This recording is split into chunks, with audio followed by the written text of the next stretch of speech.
repeat that once more? Breathing in, breathing out. Breathing in, breathing out.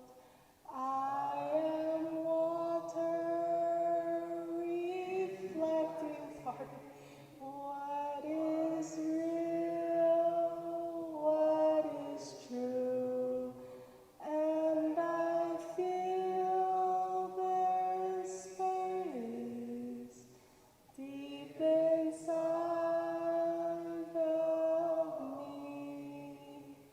I am free, I am free, I am free.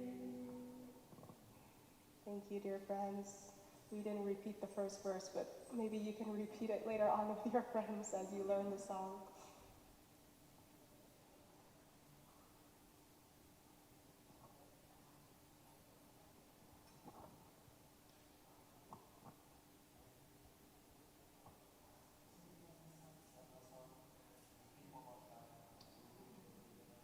Okay.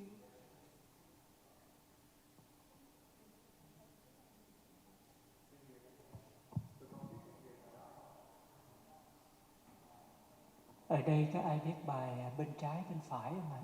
Vòng tròn yêu thương. Biết không? Ha? Rồi mình hát bài đó đi. Cái lyric dễ lắm.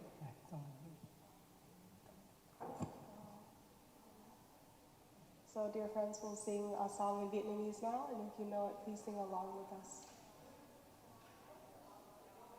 Bên trái tôi đây là bạn tôi, anh em tôi. Bên phải tôi đây là bạn tôi, anh em tôi. Trước mặt tôi đây là bạn tôi, anh em tôi. Xung quanh tôi đây là bạn tôi, anh em tôi. Bên trái tôi đây là người tôi yêu, tôi thương. Bên phải tôi đây là người tôi yêu, tôi thương. Trước mặt tôi đây là người tôi yêu, tôi thương. Xung quanh tôi đây là người tôi yêu, tôi thương. Bên trái tôi đây là bạn yêu tôi, thương tôi. Bên phải tôi đây là người yêu tôi, thương tôi. Trước mặt tôi đây là người yêu tôi, thương tôi. Xung quanh tôi đây là người yêu tôi, thương tôi.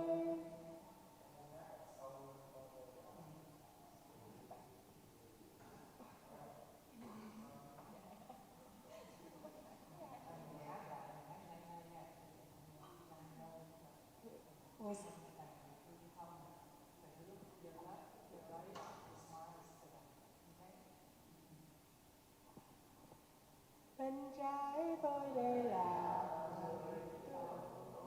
em tôi, bên phải tôi đây là tôi, anh em tôi.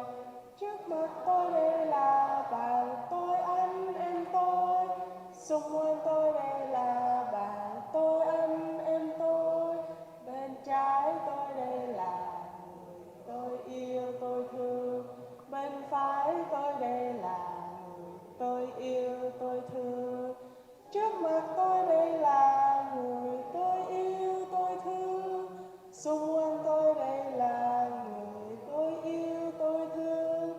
Bên trái tôi đây là người yêu tôi, thương tôi. Bên phải tôi đây là người yêu tôi, thương tôi. Trước mặt tôi đây là người yêu tôi, thương tôi. Xung quanh tôi đây là người yêu tôi, thương tôi.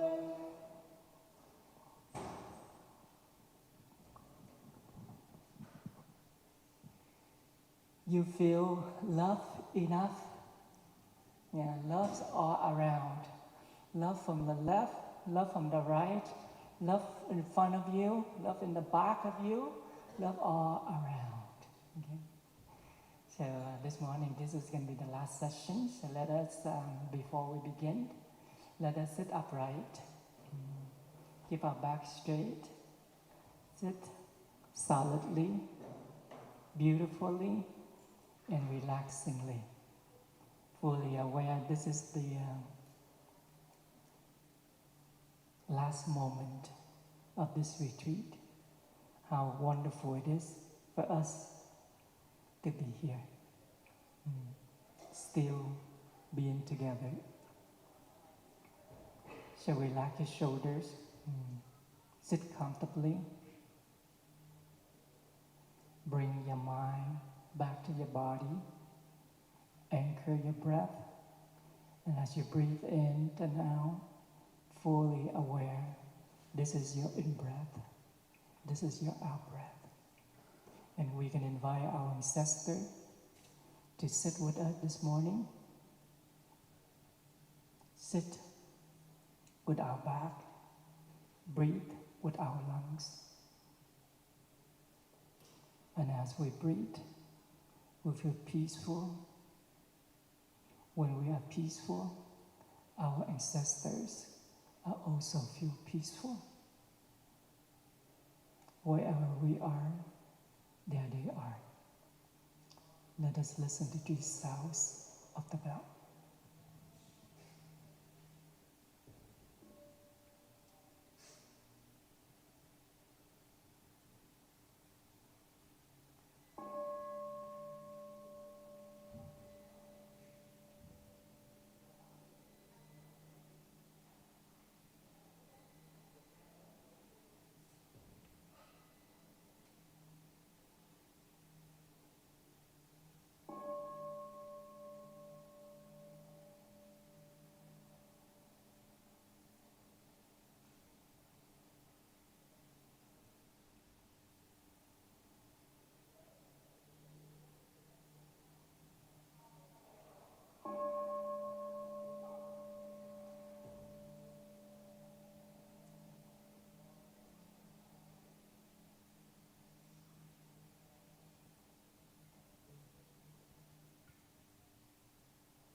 Good morning, dear respected Venerable Abbat, dear brothers, dear sisters, and dear friends. Today is the 11th of July in the year 2026. And today is the last day of the retreat, Wake Up Retreat, being held at Westlock Meditation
mostly in English, but there's a few in Vietnamese as well. So we'll take turn, hopefully that we have enough time to respond. If not all, we'll try most of them. So a good question doesn't have to be long, okay? And a good question can help a lot of people. Sometimes that we have questions and we dare not to ask, and we think that maybe this issue or this problem only happens to me. But when you open your heart and you ask the question, perhaps you might ask the question on behalf of others. And you can see that how much that we all can relate it to your question. So, as I said, this is a very unique opportunity. So even though that we do have quite a number of written questions here, but we do give priority to live questions, okay? And we can alternate between live questions and written questions. So what that means is that those who have questions and you are courageous enough to come up here and sit to us, next to us, and you can ask a question live. As you see, the last 5 days, monks are very gentle. So we gentle and be nice to you, so don't be afraid. Okay? Come up here and sit with us. You will see how beautiful you are sitting from up here. Anyone?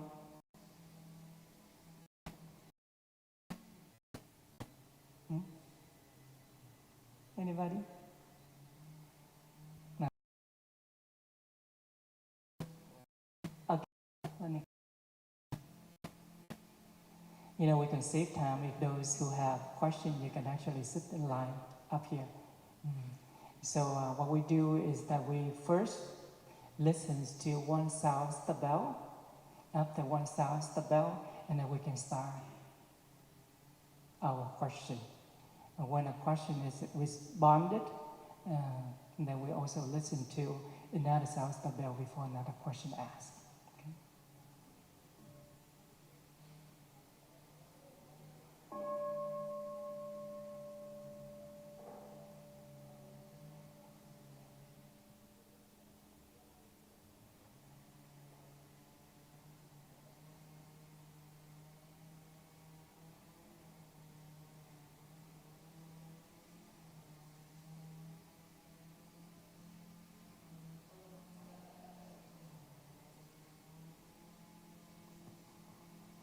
Hello. Hi, dear brothers and sisters in Thai. This is my second time at the retreat. I was here 2 years ago, and I remember how happy I was, and being here right now, I feel so blessed and so lucky to have this opportunity to live in such a wonderful space and community with such loving and wonderful people. But a day or two ago, I got a text message from a friend, and he's in the Navy, and he's currently stationed in Iran. And he told me that he was being told to assume battle position, and he didn't know when we would be able to talk to each other next. And I felt such overwhelming guilt that I'm so privileged to be in this position, and I can't shake this feeling like that I don't deserve to be here when there are others who are suffering. So I was wondering if you could help me to understand and injustice without, as Thai say, polluting the mind with things we see in everyday or our day-to-day lives.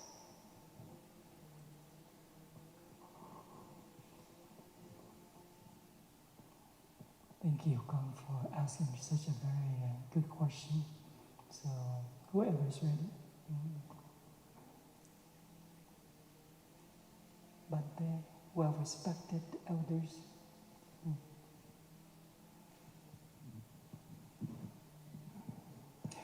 Actually, it's a good question.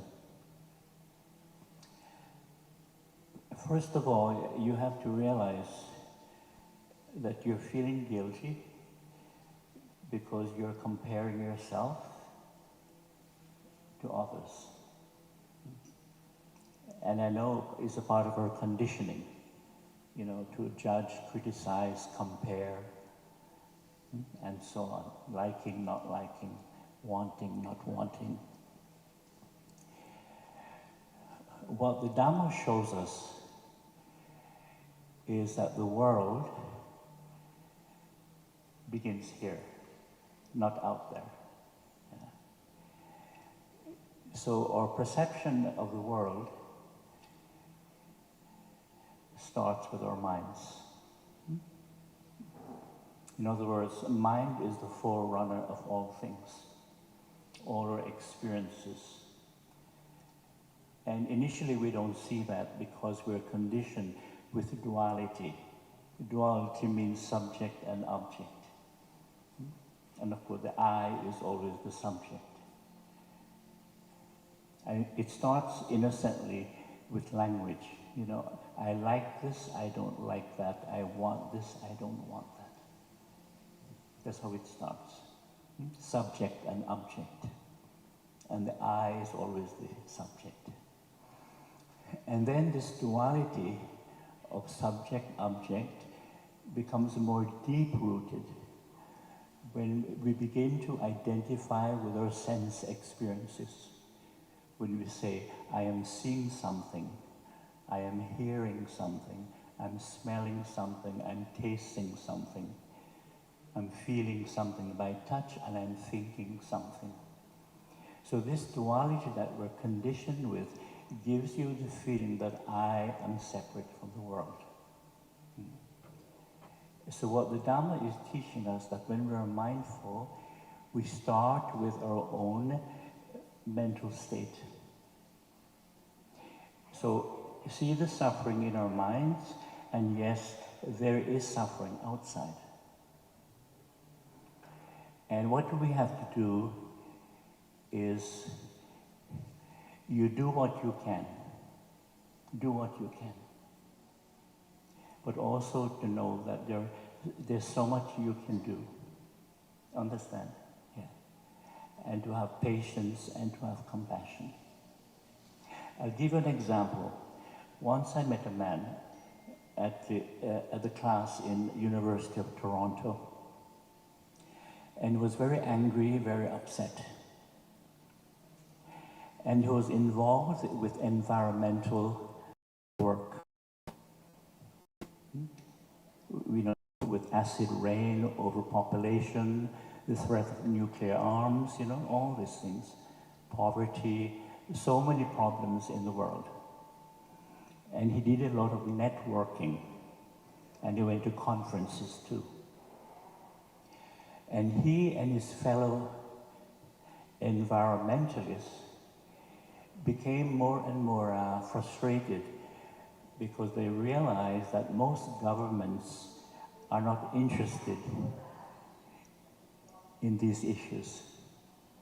You know, it's more about power, money, wealth, you know, multinational corporations and so on. So their objectives, the objectives they had couldn't be achieved.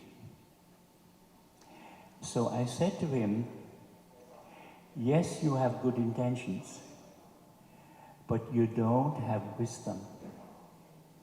He said, what do you mean by that? Because, you know, he was frustrated, he was angry. And I said, you don't understand the truth of impermanence. So in other words, you do what you can, but when you have obstacles, when you cannot achieve your goals, you have to be patient, practice mindfulness, be patient, and reflect on the truth of impermanence. Now, he had never heard this type of teaching before. And I gave him the example where you have a scenario, and this has happened many times throughout human history, where you have a very good leader, a ruler, very kind, very compassionate. And during his lifetime, he's able to do many, many good deeds for the people. And then he passes away. And guess who takes over? His son. But his son is complete different, opposite of his father. Because you can imagine, as a young prince, he was always pampered, always treated specially. So the new king or the new ruler turns out to be very self-centered, very ruthless, very ambitious. And he doesn't care about the welfare of the people. And of course, power, corruption. And he undoes all the good karma of his father. This has happened so many times. Same with governments also. You have a good government, then they're out of power, and a new government comes in, and they're totally the opposite. So I said to him, yes, you do what you can. That is fine. But when you cannot achieve your goals, you have to be calm, practice patience, and be aware of the truth of impermanence. And I said to him, even if you could achieve a lot of your goals in environmental work, one day you'll have to retire and maybe pass away. But after you retire or after you pass away, there are no guarantees what will happen. So this is something we have to bear in mind. Yeah. You do what you can, yes, but understand that. Okay? I hope that has answered your question.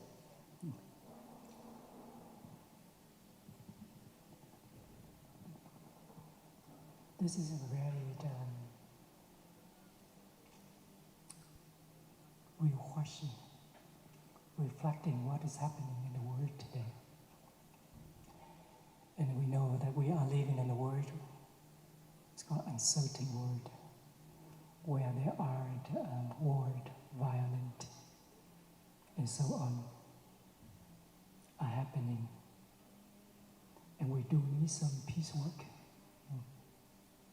And there are many ways that we can do to help. And one of the ways is contributing the energy of peace. Doing peace work requires being peace to ourselves first. Because you cannot do a peaceful work or doing peace work without being peace. Peace begins with us. So when we, every day, not just like Bante just share, it's not just the word outside, but the word is also the word outside reflecting what is inside. Every day we experience different feelings, and there are conflicts between feeling and feelings. There are conflicts between thoughts and thoughts within ourselves. For example, this morning you get up, you feel like this is a beautiful day. And when you see someone, you appreciate it. You love him, you love her. But in the afternoon, you have a different feelings. You experience, you see something, oh, this is a bad day. The same person this morning that you love, now you dislike. So ourselves, we creating conflicts from within. So the practice is first be in peace with yourself. Be in peace with your feelings. When there are something happening outside the trigger, emotion that arise from within, when we receive news that actually is trigger, stop that arousing from within. In that moment, we need to learn how to recognize and come back and be in peace with ourselves.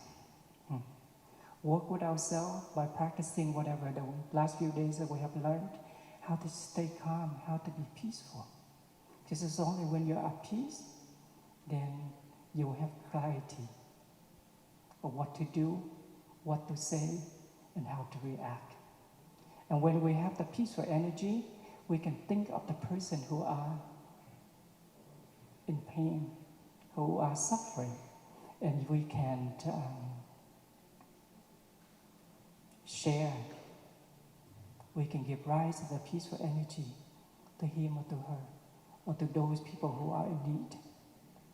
But believe it or not, just a thought, a wholesome thought, a peaceful energy can radiate, can affect others.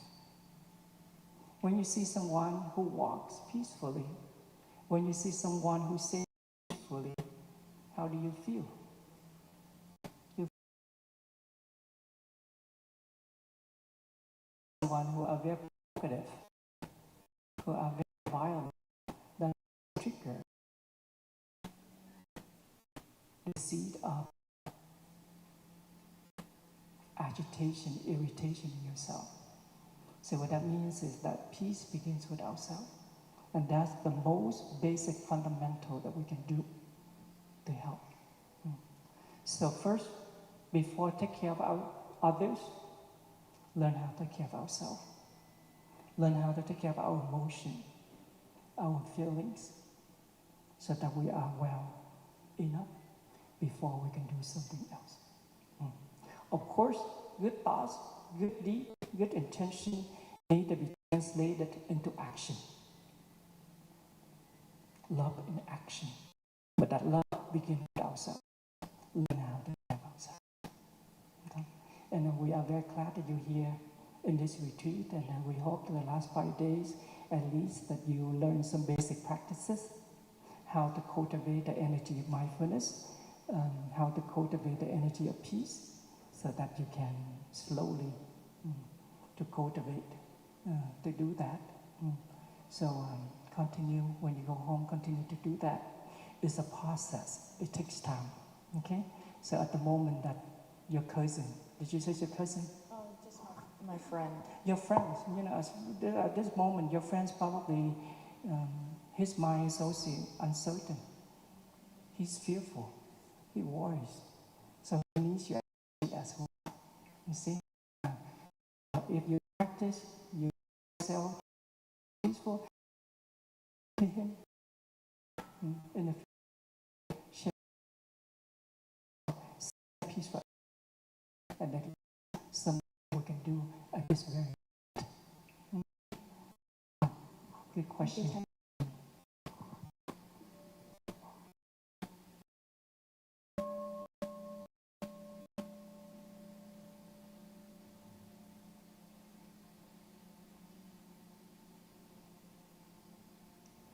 Okay. Next question. This is a written question. How do I connect with my parents who are so obsessed with social media? I try taking them to movies, but they always seem to fall asleep. True? I thought it's the other way around. Good question, okay. Thầy Pháp Từ or thầy Thiện Từ, whoever inspired, or maybe invite thầy. Thầy Thiện Từ.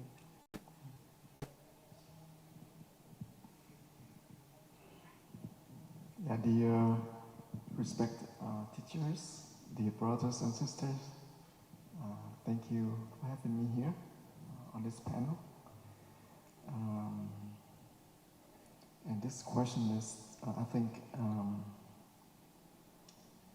it's not individual concern anymore, right?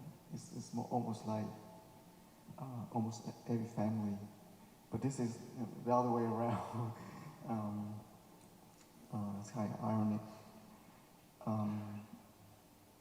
I think you try your best to come up with different methods, to help them. If they, fall asleep at the movies, then you can take them to do some more active activities, right? I don't know where this person live, but you can take them on a hike, right? Hike in the mountain, or go to the nature, go to the forest. So, be skillful. I think just like our Avalokitesvara Bodhisattva on our left. So we need to be more skillful. If this method, doesn't work for them, try to come up another one. And also be compassionate. Try to help them. So eventually, I think they're gonna feel it. They know that how can we let our child to guide us all this time, and they at certain points, they come to the realization. They come to the realization that they need to be a good role model, be a good parents, and also you can interact with them and learn about their habits and talk to them in a friendly way, in a very constructive manner. Mom, Dad, I want to learn, what is so interesting in this social media that take all your time. Can you, share with me, and so I can learn from you, so you can dig into their habits and learn something about that. And maybe they, okay. Now they have, their own realization, and they can wake up themselves that way. So my suggestion is, try to come up with different methods to get them off the social media. And of course, that is only temporarily solution. But I think for in-depth, I think you need to sit down and talk with them more, spend more time with them. Of course, in a very good intention, good space, friendly manner, no hard feeling. Of course, with good smile, right? Good eye contact, friendly contact, lovely contact. So that way your parents, they can feel that, this child not try to have a confrontation with me, right? And they're gonna be very angry, right? And then you can be affected in that situation as well. So just like Thầy mentioned, early, the solution in a common problem, we have to be calm, right? We have to be relaxed, return to our breath and practice. And it's not just one day, right? We need to continue with our practice day in and day out. And somehow your parents, they can see that, my child is really into this practice. And somehow they can follow you as well. No, I don't do that. No, I don't do that because I don't use a camera. I only use the social media to share the Dhamma. And if people have questions, they can send me a message. And I usually give them my email address so that I can explain things more. There's more space on email. And during the pandemic, it was very useful because I had no desire to go on Zoom because almost everyone was on Zoom, but I didn't want to be on Zoom. So I did regular postings on Facebook just to keep people inspired, keep people focused, and it was much appreciated. Yeah. Okay. If we have time, we'll come back to this later. Very good question to listen to oneself.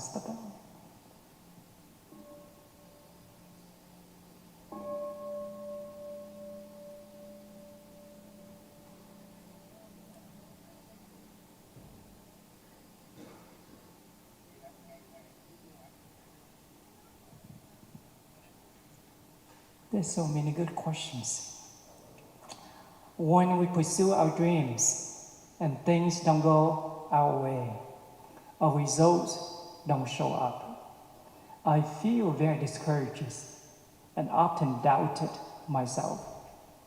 If I can do it or not. What should I do in those moments? I know it's the right things to do, but I don't feel good to do it. What is your advice? Thầy,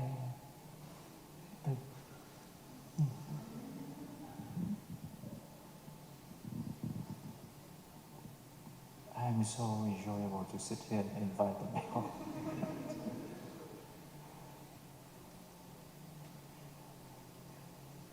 It's the easy part, right? To sit here and just invite them all. That is my dream. As if I failed, could be worried, eh? So now I have to answer something. The question is, you have a dream, and you go after the dream, and as if we fail, there's no outcome. What should I do, right?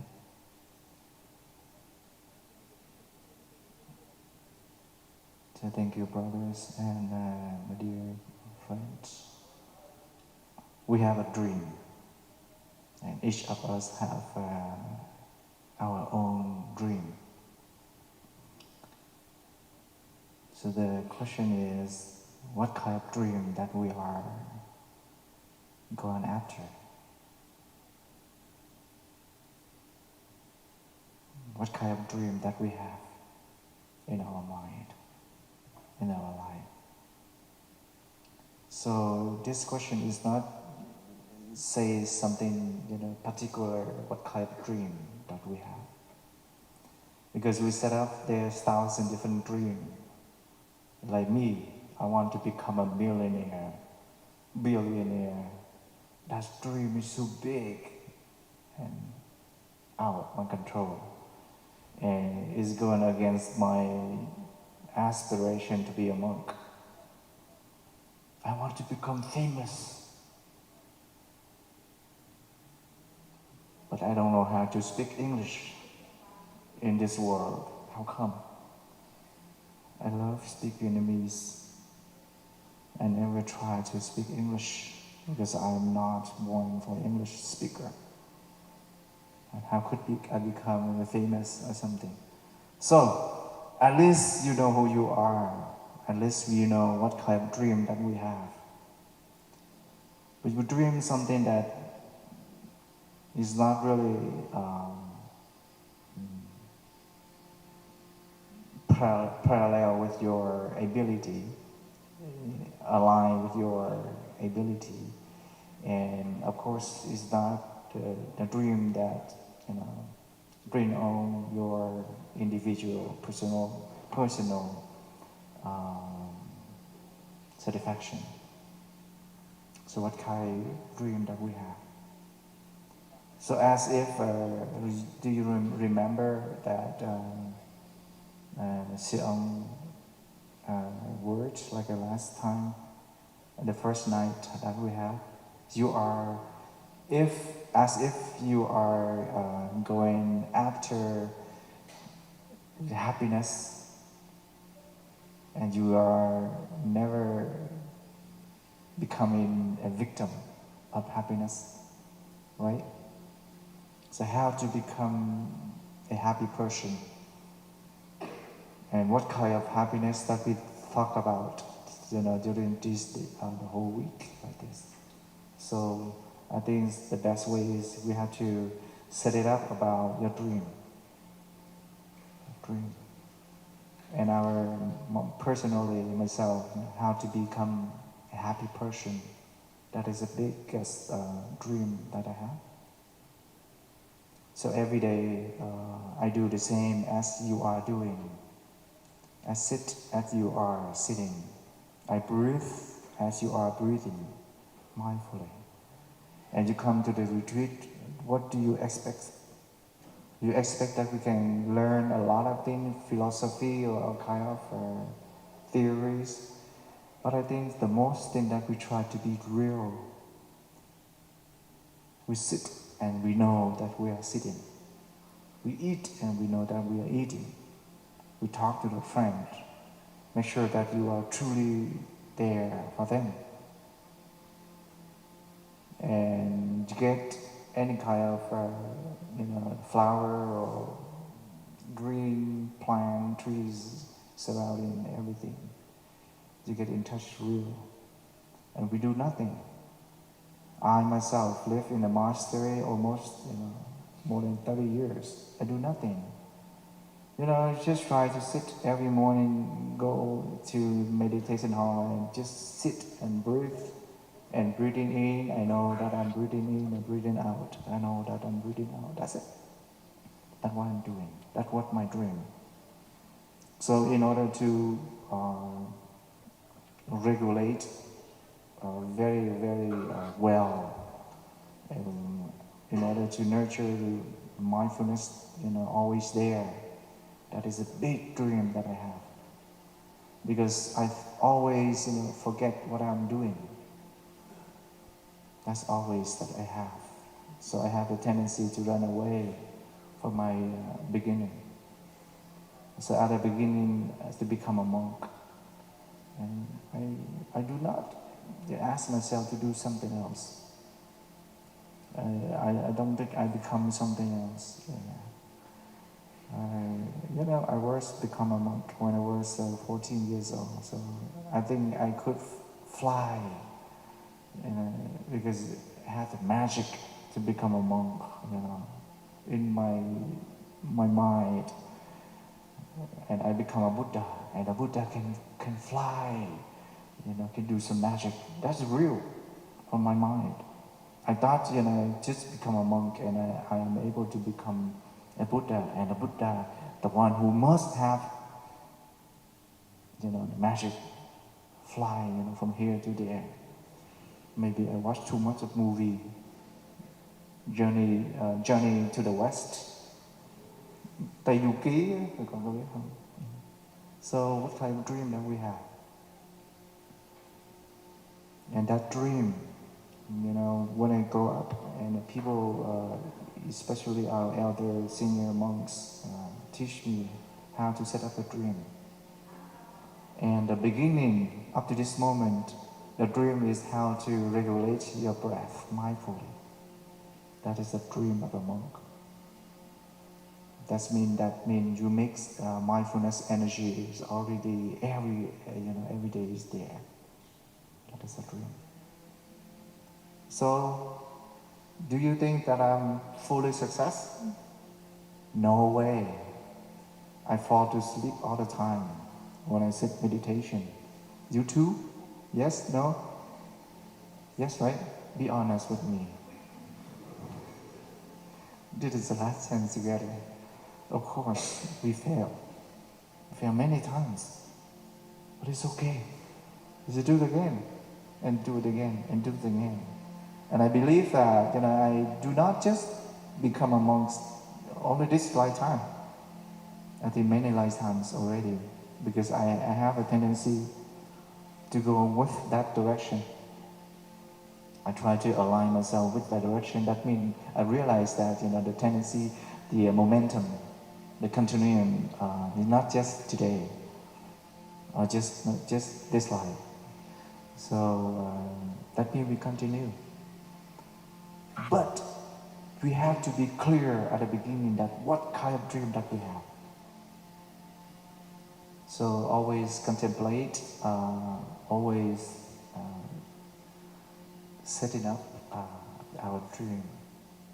How we can benefit so other people and ourselves. How we can give more than you get. Give what do I have? What I have to give? At least your presence, your smile, your energy, and importantly is your intention. Set up your intentionality to be here with your dream, with your life. So it's okay, we fail. Sometimes we cannot be successful all the time. But it's okay, because when you drive from here to the airport and you're in the dark night and your car, you know, the headlight, how far the headlight can shine? About 100 feet, right? About 100 feet, possible? But why we just keep doing like that? We don't see the destination yet, but we keep driving and driving, right?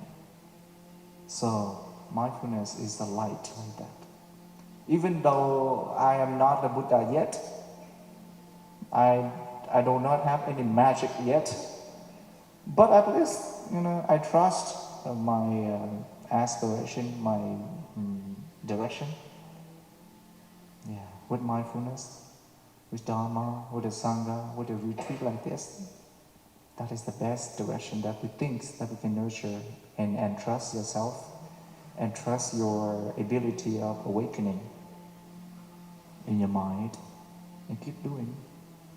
Sometimes, you know, in the middle way, our headlight, you know, it's okay. Look for some auto shop to replace. If you practice this center, you come to this center, you practice all the time, happy all every years. Eventually, the brother Jung Tang or Peter say something, you get mad and you don't want to come to this center anymore. What do? Eventually, some reason, it is okay. There's thousands of different centers for practice, right? It's okay, go there.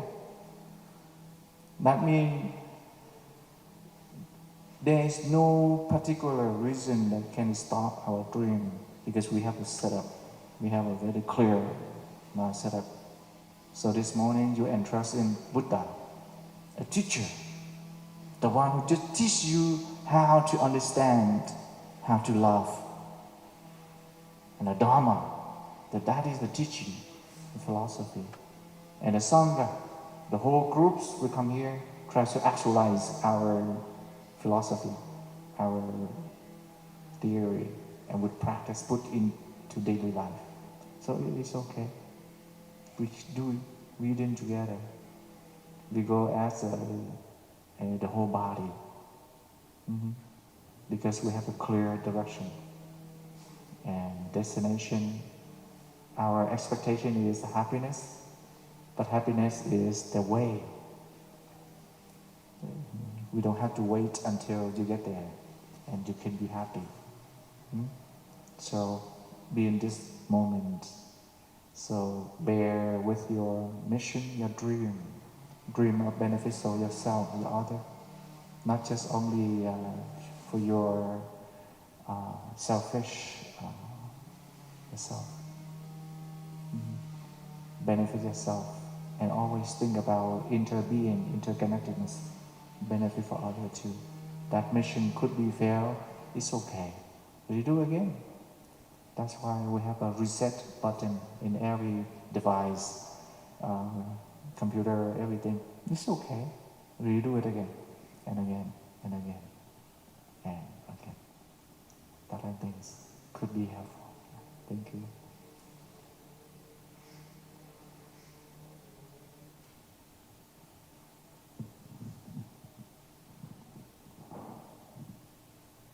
Let us listen to ourselves, the bell.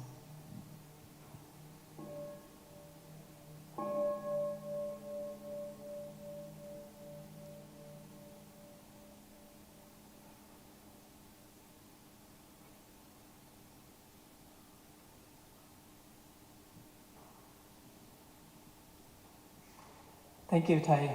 Here's another good question in Vietnamese, and I will translate into English in a moment.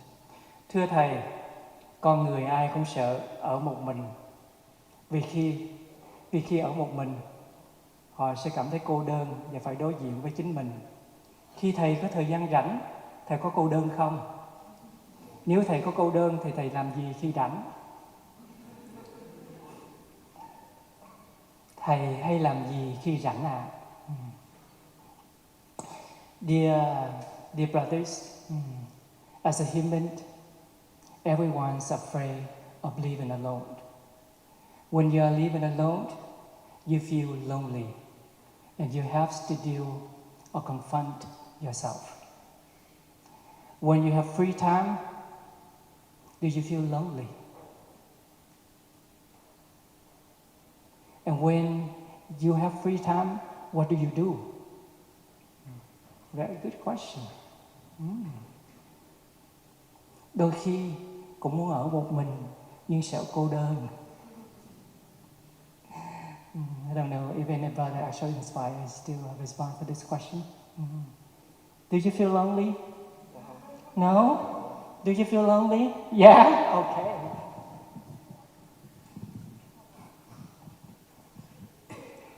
It's been said that when you feel lonely, when you're by yourself, it means that you are in bad company. Just think about that. It means your mind is not calm, not peaceful. Because one of the great values of practice is learning how to be and coming to terms with one's basic aloneness. This is something we have to come to terms with. As the saying goes, we're born alone and we die alone. And when you're hungry, nobody can eat for you, right? When you're tired, nobody can rest for you. If you have to go to the washroom, nobody can go to the washroom for you. It's a basic fact of life. But what happens in our modern society, we are not encouraged to be alone and how to be quiet, right? We always have to be entertained in some form or the other. But it comes from the restless mind. Or you have to call somebody, even though it's not important. So one has to come to terms with one basic aloneness. And when the mind can be peaceful. But when the mind is not peaceful, and when we cannot be at peace with ourselves, then the mind craves company, it craves entertainment, stimulation, and then the feeling of loneliness arises. So this is something we can reflect on. And I really like that phrase, that when you feel lonely, it means you're in bad company. It means your mind is not peaceful, it's not calm. And there is great beauty, great peace when you at one with your basic aloneness. Okay. Thank you, Thầy. I think this is a very common question, practical and common question. Loneliness is a very common state of mind, and it's a very common emotion, mental formations, as we call. One thing that you need to know, or you need to be aware of, loneliness doesn't mean that when you are alone. There are people who are occupied with others. For example, there might be people sitting in the audience with many people around. They still feel lonely. There are married people. They are not able to say their dreams and hopes they still feel lonely. In Vietnamese, we call it đồng sang dĩ mộng. You are sharing the same bed, but you have different dreams. Loneliness doesn't mean that when you are sabbatical, then you feel lonely. There are people who live alone. They are doing sabbatical, but they feel content. They feel satisfied with themselves. So coming back, loneliness is a state of mind that needs to be taken care of. Many of us who are afraid of being lonely, they're afraid to deal, to confront the loneliness. Too much to bear, too much to confront. Therefore, we look for something to cover up. We go to party, we go shopping, we go online, chit-chat, many things to entertain ourselves. But what happened afterward? Loneliness is still loneliness. Especially you go party. Try to cover that up. Try to dissipate that energy of loneliness. But when you come home, loneliness begins or starts to happen again. So the question is, how do we take care of our energy of loneliness? Yesterday we learned about the third food, which is volition, right?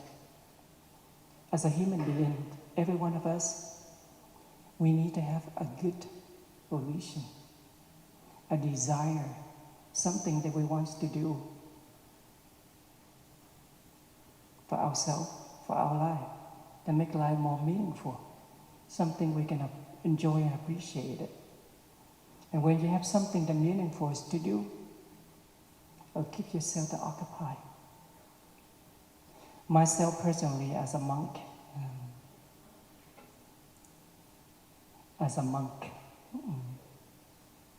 yes, monk and monkey are not too far away.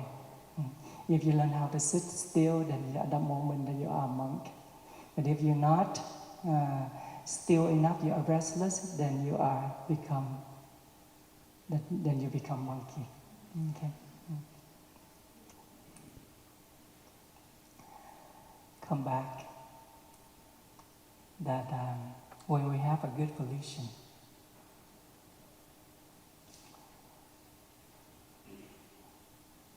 we have dreams and hopes to do what is good for ourselves, good for others. And those dreams and hope will keep us occupied. As myself personally, I have things to do and I keep myself occupied. Something that I do that make me happy. And I know that when I'm happy, others are happy. And I have a schedule that I can do accordingly throughout the day. And that schedule, part of it is the rest time is also part of my schedule. Drinking tea is also part of my schedule. There are moments that I need to be with others. For example, when we live in a community, the schedule going from the early in the morning, where I stay at the monastery, we get up at 4. The first activity, sitting meditation, start at 4:30, and we don't finish until 8:30 in the evening. But I will make sure that I have some time for myself before the sitting meditation, which is before 4:30. And after 8:30 p.m., make sure that I have some time for myself, that personal times. And what do I do with those personal times? Those are the times that I enjoy my personal practice. Those are the times that I enjoy reading. Those are the times that are for me to rest and to reflect. What have I done today? What are the things that I can learn, that I can prove myself as a brother, as an elder brother, as a younger brother, or as a human being. See? And I learned how to actually better myself each day. There are certain things that we do that we put our heart into the action, but we don't anticipate for the result, or we don't expect for the outcomes. And this actually go in line with dreams. It's okay to stand grounded on the moment, the present moment, to plan for the future, to build dreams, but we have to be grounded in the present moment. What that means is that we don't have to be carried away. I'm planning for tomorrow, but I am not afraid what is going to be happening tomorrow. Because I'm enjoying what I'm doing, I'm planning at this moment. At that moment, you are dwelling in the present moment. You do your best, and that is the best that you can do. The outcome will follow. Remember, the outcome are not something that we can predict or manage. Không thể kiểm soát được, manage. But what you can manage is your action in this very moment. And that is what is something you can do. And if you take care good this moment, more likely the next moment will follow. But if it doesn't follow the way that we want it, we wish, it's absolutely okay. Because you accept life as the way it is. That is why it's so crucial to practice generating the energy of mindfulness and concentration so that you become calm and peaceful, more calm and peaceful. When you are calm, you're peaceful, there is clarity. You know what to do or not to do at that moment. So ask myself, as a human being, as a monk, yes, I have to be frank with you. There are moments I do feel lonely as well. Or what do I do with that moment? When that moment arises, I recognize, there is a moment of loneliness arising in my head. And I recognize and I smile with that. I don't let that feeling sweep me or carry me away. 10 years ago, I used to like sitting alone, stay in my room, especially during the lazy periods. Sometimes we have, after a long retreat, after rain retreat for 3 months, then we have like 10 days, 7 days, lazy period, that everybody can do things on their own. And usually I like to take that opportunity to do sabbatical retreat, stay in my own place in my room, and I just enjoy practicing meditation by myself, as well doing research or reading. And remember, during those days, there were moments that, my mind was very still, very calm. But when it's so calm or still, something that's arising from the bottom. Because when I was young, I also afraid to be lonely. I'm afraid to be lonely. I'm afraid to live alone. But now as a monk, the moment, the feeling occasionally arises. So when it arises, I feel when you feel lonely, you feel, wow, it's actually radiate from your body. You feel cold. You feel so empty. There are moments of those who do not know how to recognize that emotion or that mental formation, very easier to be swept away at that moment. But as practitioner, I learned, wow, this is an amazing feeling. It can become miserable. At that moment, I learned how to come back and release myself. So what do I do at that moment? First, either I learn to calm myself, to come back and reassure myself. There's so many wonderful things happening around here. Blue sky, all the things that I can enjoy. My brothers are also outside. I can come and enjoy a cup of tea with them. Why do I have to force myself sitting here? So there are certain things that you can practice to overcome the state of loneliness. So what that means is that when you're at home, occasionally or usually you feel loneliness. First thing, learn how to recognize, and mindfulness helps you to do that. How to calm yourself, how to be with yourself, how to be with your feeling. It's not a matter of being with others, but a matter of being with yourself. But when you learn how to be with yourself, when you learn how to be with your feeling, that is when you can understand deeply where is that feeling is coming from, how it came about. Secondly, something else that you can do. If that energy of loneliness that arises so strong, don't stand there by, don't sit there, don't hide yourself in a room for too long. Because when your energy of mindfulness and concentration are not strong enough to embrace it, to embrace that loneliness, very easier for it to explode. So at that moment, you have to learn how to excuse yourself, get out of the room, go get to socialize with people. Need help? Get help. That's what families are for. Because when you get into, if you let yourself in the mode of deep loneliness, they may lead to something else unwholesome. So it's better to recognize that there is an energy, a feeling of loneliness that arising often from within, and learn how to take care of it. And then we are very grateful for the fact that you are here. You learn the basic practices to be able to do that. Please bear in mind, loneliness is a very common mental formation. It's a very common feeling. What the matter is that we know how to recognize and to be with it. But if we don't, then we'll be swept away. Be swept away. The contradiction that a lot of young people often take the route to cover up themselves. To cover up themselves with the consumption, as I shared earlier.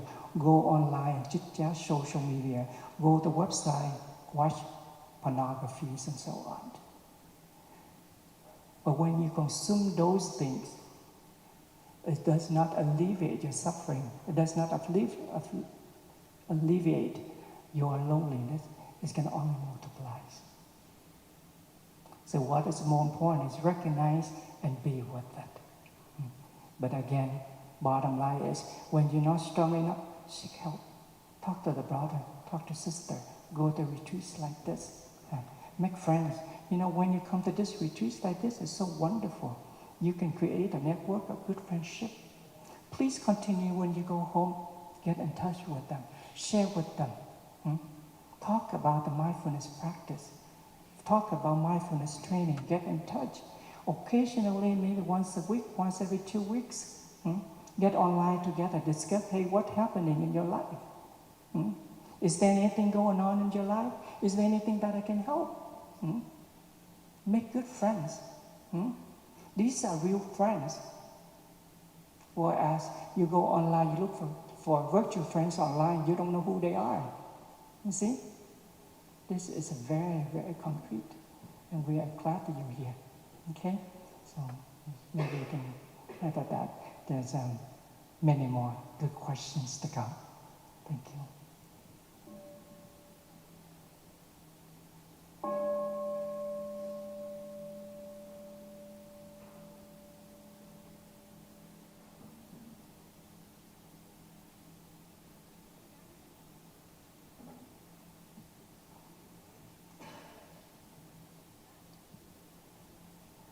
I love my friend, but she is involved with a toxic partner. Is it love if I support her despite the strive to face, or despite she strives, the strife she faces? Or is it love to let her go because her suffering is causing me great distress? She knows her partner so bad, but stay regardless. It means that you love your friends, you want to help your friends, but your friend has a very toxic partner. What can you do? Whether you want to let go of that friendship, relationship, or you stick together and help her out. Good question. And I think this can go in line with this question. This can go in line with this question. We can combine it. After being in a relationship with my partner and seem to fall out of love with them, this is a common problem for me. I know that after a while, relationship won't be as exciting anymore. I keep that in my mind. But it is hard for me to continue being with them. What should I do? So this is about relationship. When it's going well, at first, love at first sight, the excitement, but after for a while, it becomes bored. No more excitement. What should I do? What should we do? Okay, any brothers? Thầy Thiên Từ.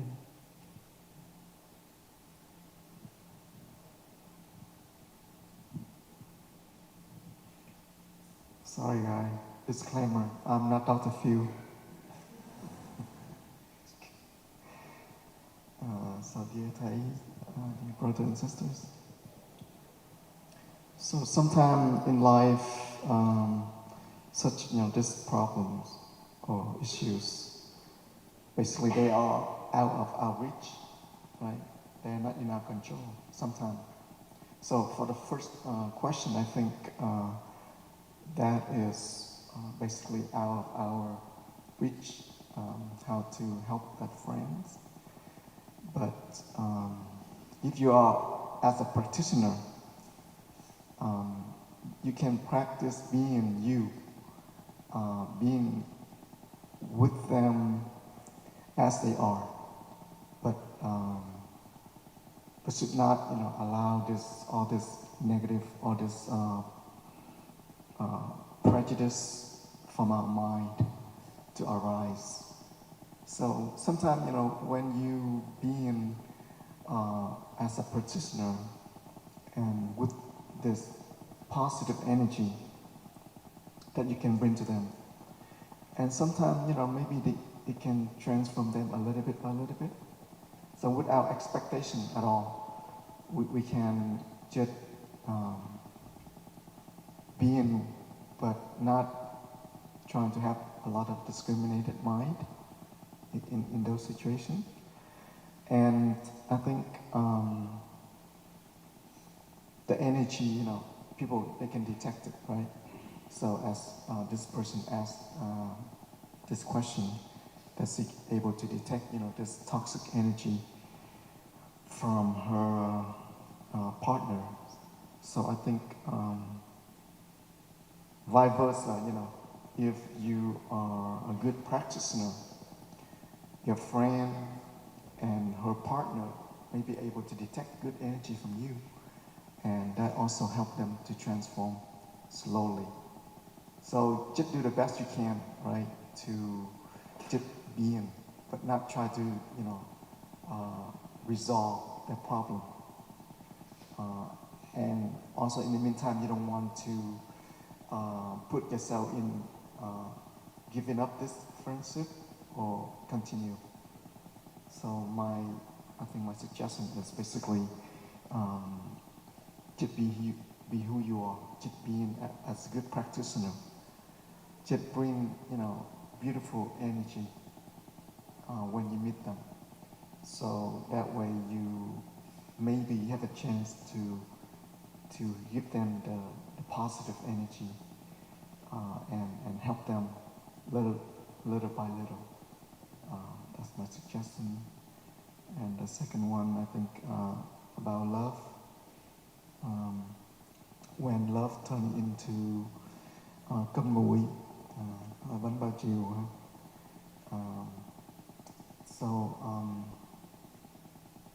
I think this person needs to ask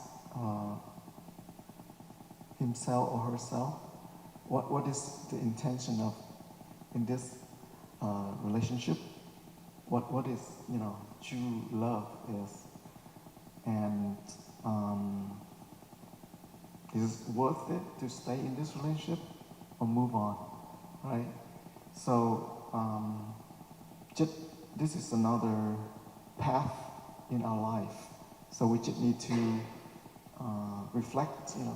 Is this something that I want to continue? Is this something that I can change or my partner can change? So he or she needs to go back and reevaluate the path. And if this path is going nowhere, then that's when you choose another different purpose for life. Maybe become monk or nun like us. And that's when you have more purpose, right? To help sentient beings instead of just have one being, right? So we can define, right? Go back and define our purpose. Yeah. So define the purpose, right? So this is another path. Sometimes we get stuck in the middle of nowhere, and we just need to again go back and practice. Sometimes our mind, when it's full of clarity, it can give us the insight what to do next, and then we can reset our purpose. Since this is not become a marriage relationship, it's still time for us to define our path and move on from there. Yeah, that's my suggestion. Thank you. Thank you, Thầy. Thầy Pháp Từ.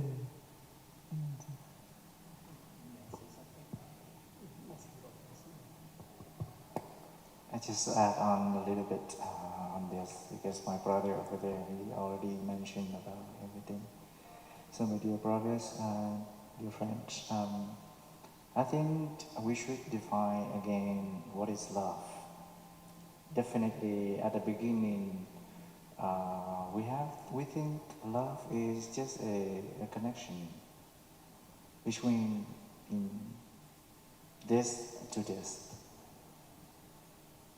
And then, what is the purpose? What is the telos of being connected? I think love between human to human intention is happiness. The only intention in love is happiness. Try to bring happiness to others. That is the most important intention that we set it up at the beginning of love. And we entrust that this person could be a source of happiness. And eventually we do something, but we try to possess, and at the beginning we forget completely the first intention. So that's why when we engage in any kind of love, any kind of connection, you try to keep the question very often, daily in your mind. How can I bring happiness to my loved one?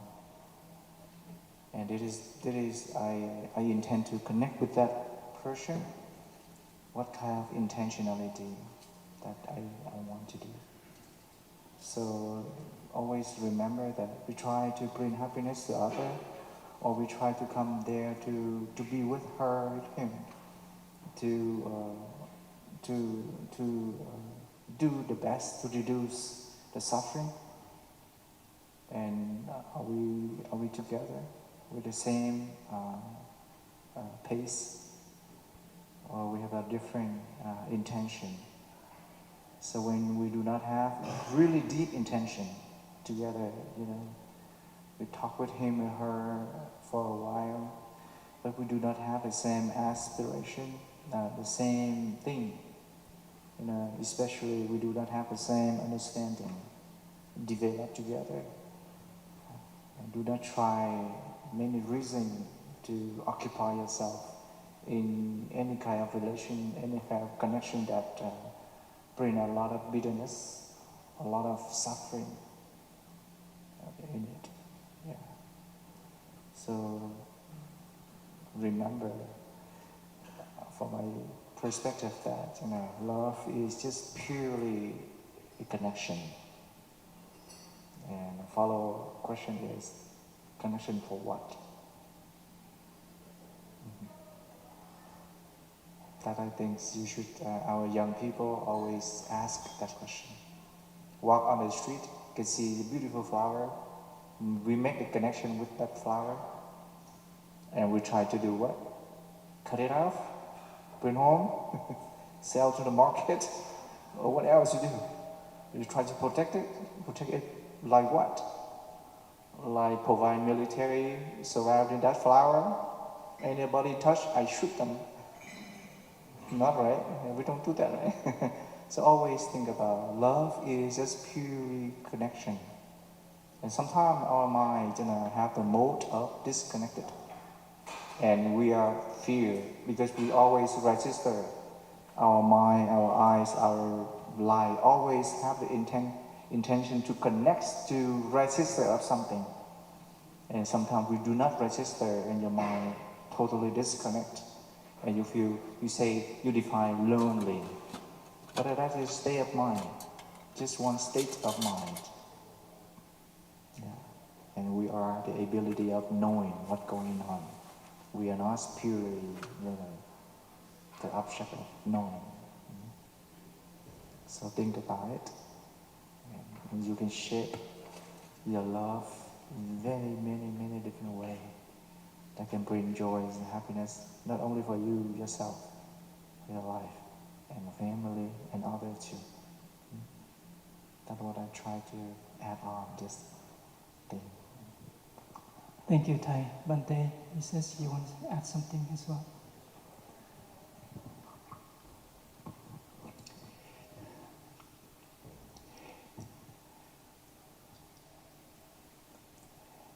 You cannot depend on a relationship or a lasting relationship just on romantic love.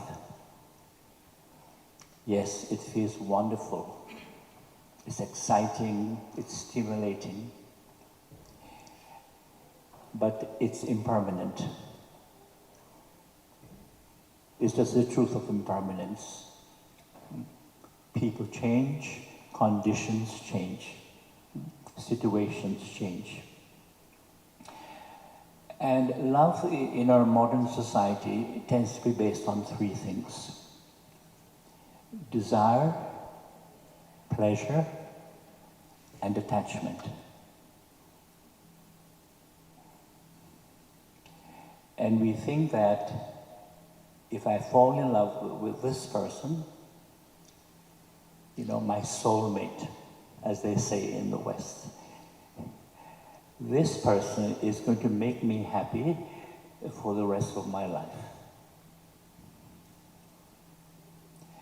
As you know, there's a high divorce rate in North America. I would say at least 50%, and in some places even higher. I would say 60%.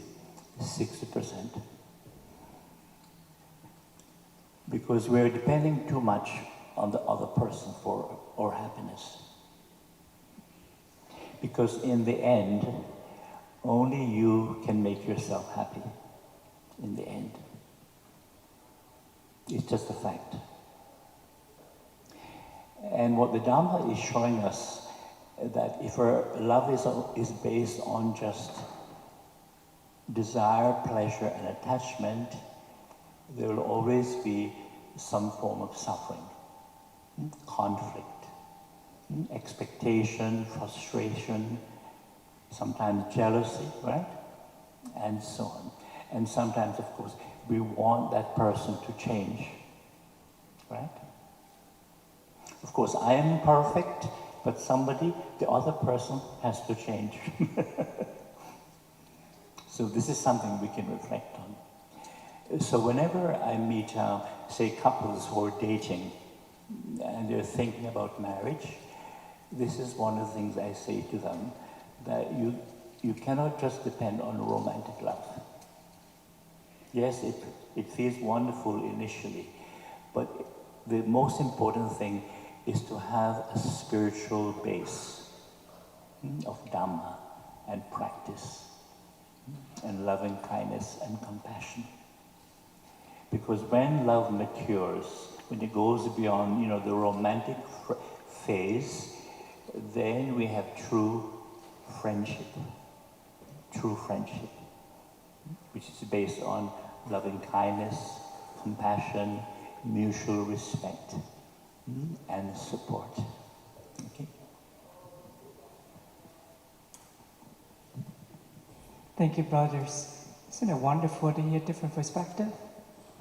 Each one of us, each person has a different perspective. Last year, I had a consultation with this one young man, and he says that I just got divorced 6 months ago, and now that I met another woman and thinking about getting married, remarried. Should I get married or should I not? That's the question. So my response was very clear. The question is not about whether you are going to get married again or not. The question is, you can ask yourself what have you learned from the last divorce, from the last partner that you were with. There are two-way street.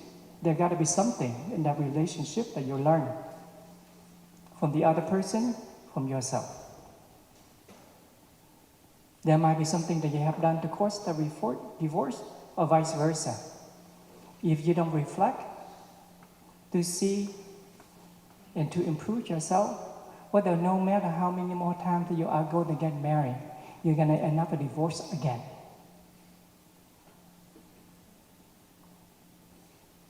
So what fundamental is that you learn how to understand yourself. There might be some shortcoming.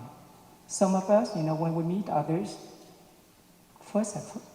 love at first sight. That is what the third mindfulness training when Prafapta shared the other day. Some of us confused between lust and love. But to be with someone, love is very genuine.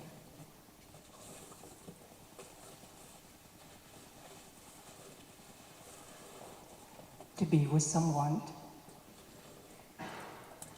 to love someone, not only they are to consume all of their positive, their beauty, but we also love is to be there to support their sufferings and their shortcomings. And that is true love. Well, if we're only there to enjoy and appreciate the beauties, the appearance outside, as well as the positive quality, then that is not true love. True love requires that you have to be there to support their shortcomings, unskillfulness as well. And each one of us has that. If we only come with lust, with excitement, then more likely we ended up break up a relationship very easy. So this is something to reflect. It's not about the others, it's about ourselves. What can I do to improve myself so that I can love properly? To be there for that person. To love someone, to support someone, the best thing that you can do is to offer your presence. See, when she has a toxic partner, she suffers. She needs someone to listen, someone to be there so that she can confide with.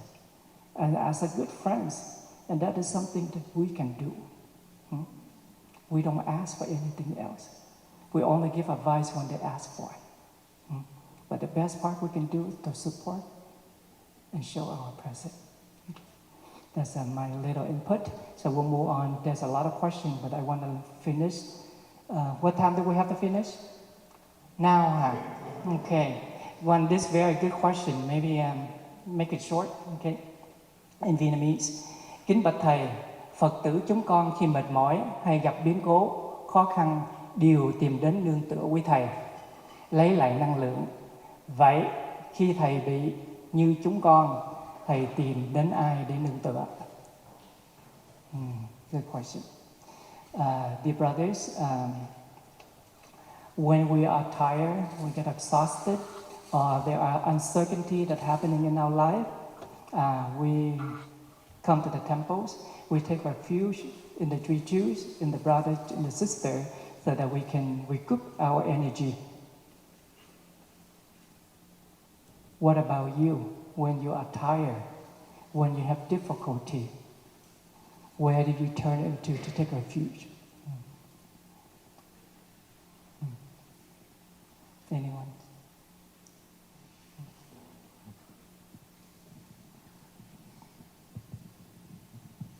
Dear Thầy and brothers and sisters,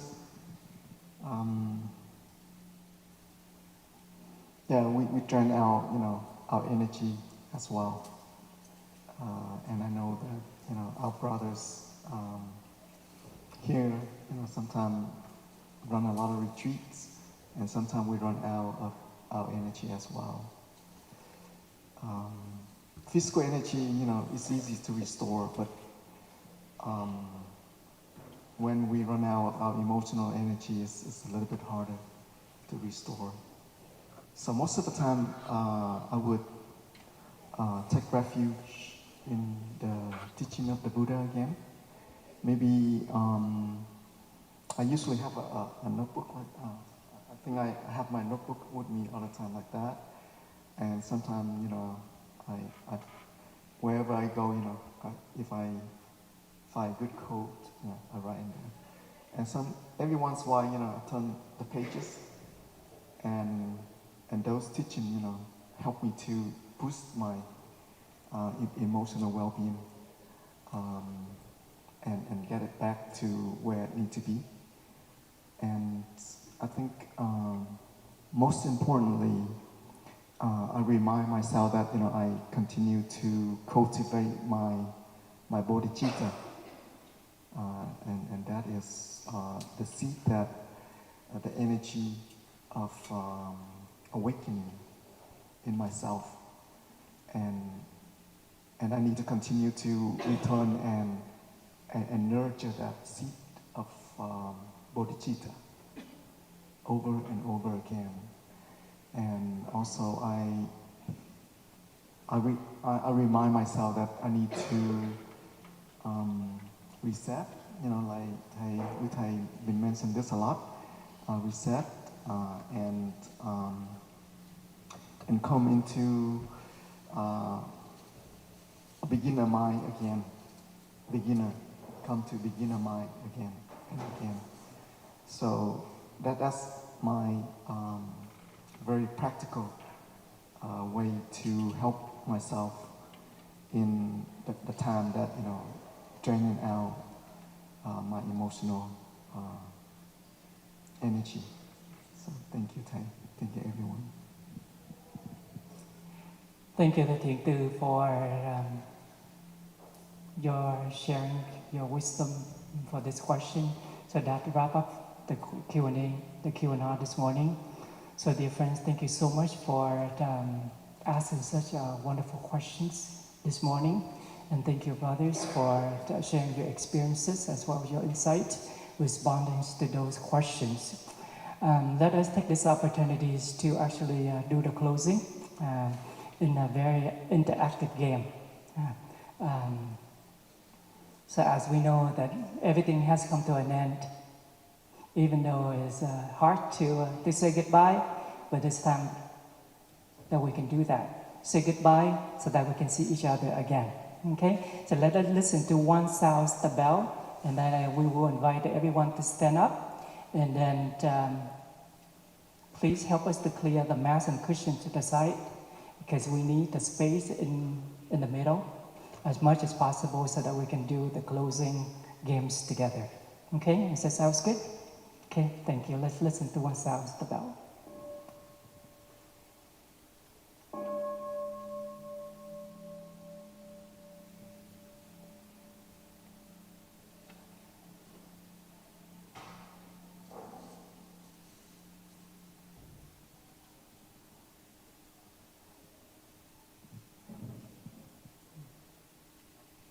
Thank you. Let us rise.